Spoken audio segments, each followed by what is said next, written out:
Dr. Lou here to talk at some length about what you're really doing when you quote-unquote design an RPG. Or to look at it another way, what do RPGs amount to? This is something you need to think about if you're going to design an RPG or something associated with an RPG. There are three possibilities. All of these are RPG publications. Only one of them is actually a game. The first is a set of mechanics and rules, or if it's a video game, software to enforce the rules for the game.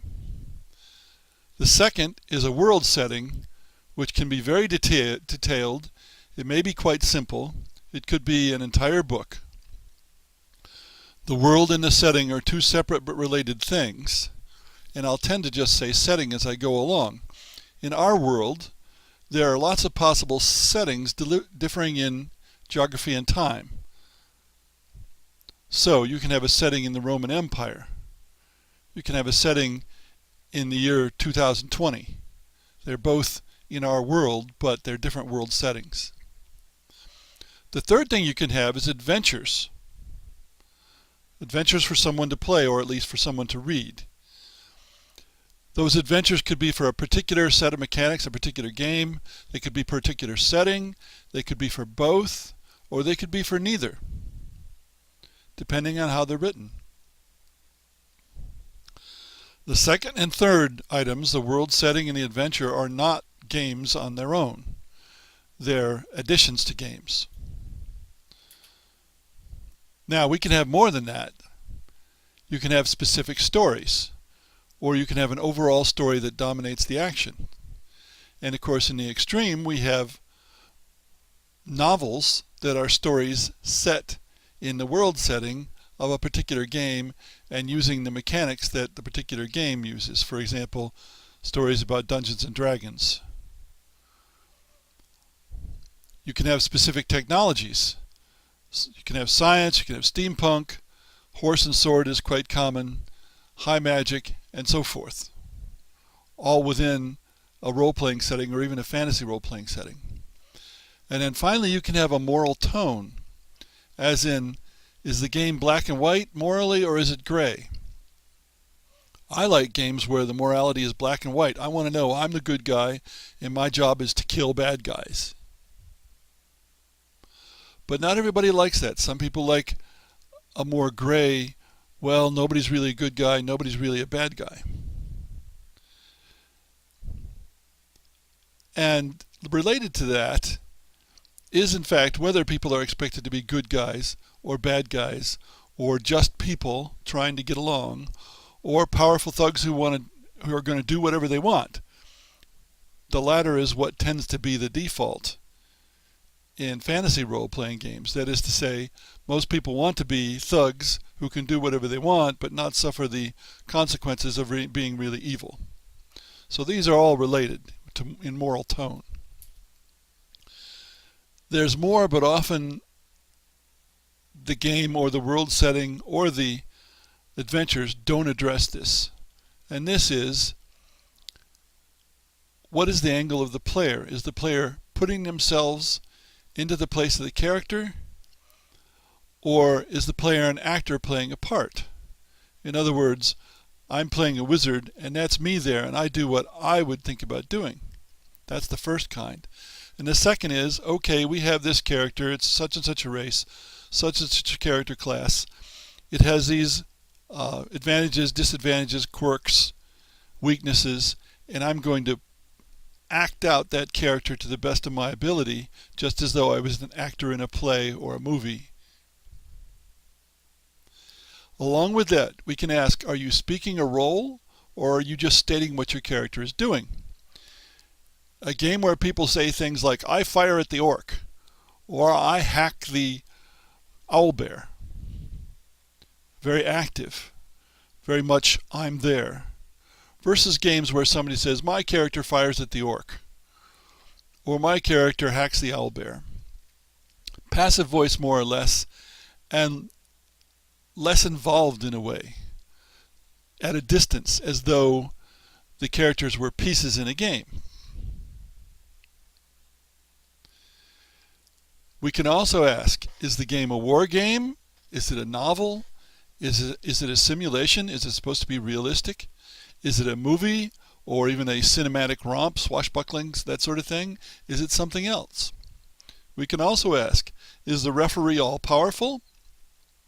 Or is he merely an arbiter of the rules who's equal in power to the players? That makes a big difference.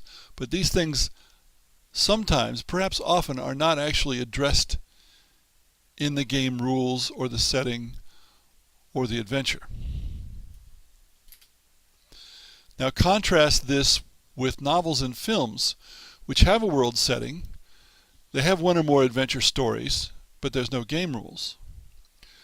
In video games, the rules and mechanics are invisible. They're enforced by the software. You still have the world setting and the adventure stories, sometimes. Many board and card games have rules. Sometimes they have a setting. They rarely have adventures. And abstract games have only the rules. Now let's talk about the rules. Some role-playing game rules don't come with settings or adventures. I think the free version of Fate or the free version of Dungeons and Dragons. Many sets of rules can be used for several different settings.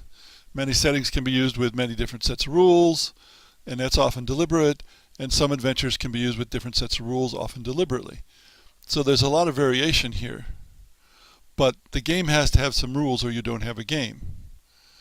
Now some of the free-form RPGs don't really appear to have much in the way of rules. It's just people talking to each other and sort of making up a story collectively. There are unwritten rules about behavior and so on, what's expected of people, but there are no written rules. Now, devising the rules is a game design problem. And game design involves a lot of different categories, a lot of different attitudes. And so I'm not going to say more about it here, just recommend my online course, Learning Game Design, which is more than a book and linked in effect, or my book, Game Design, published by McFarland in 2012. And I also have a course about designing levels and adventures. Next, we can talk about the world setting, or the setting. This is both a game design problem and a fiction writing problem. It's a game design problem insofar as you're trying to make up a world setting that will be incorporated into a game in interesting ways. And a fiction writing problem because usually the setting at least implies, if not explicitly having, some kind of story. Because of course any setting has a history, and the word story is part of the word history. Now when you're making up a setting, you can try to model the setting in your game design if you're also designing the game. So that's so that the game rules match the setting, that what you do in the game corresponds to some reality, something that would be done in the setting. You could say the original Advanced Dungeons and Dragons rules, or the original Dungeons and Dragons rules period, sometimes model a generic epic fantasy setting. Alternatively, you can have a generic set of rules and then apply them to a lot of different settings, like GURPS. GURPS is an extreme, but certainly if you write the rules a certain way, they can apply to a lot of different settings. Savage Worlds is another one that seems to apply to lots and lots of different settings by design. Now, in any of these cases, the fiction of the setting can dominate the rules can dominate the setting, especially if there aren't many specific stories, or it can be anywhere in between. If you're writing the setting for a particular set of rules, and you've got to know those rules pretty well.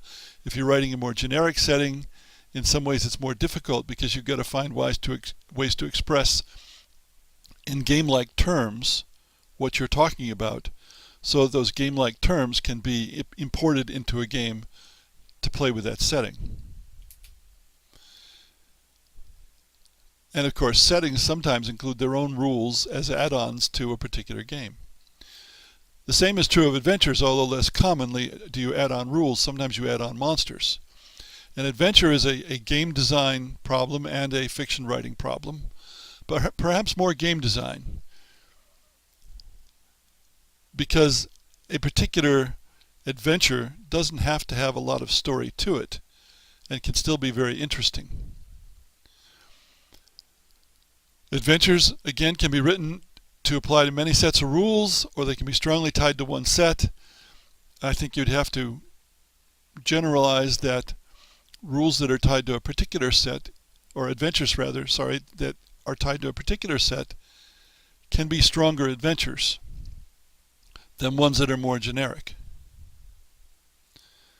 But there are lots of problems here. Even trying to convert a Dungeons & Dragons adventure from one edition to another can be very difficult. It can involve a fair bit of work.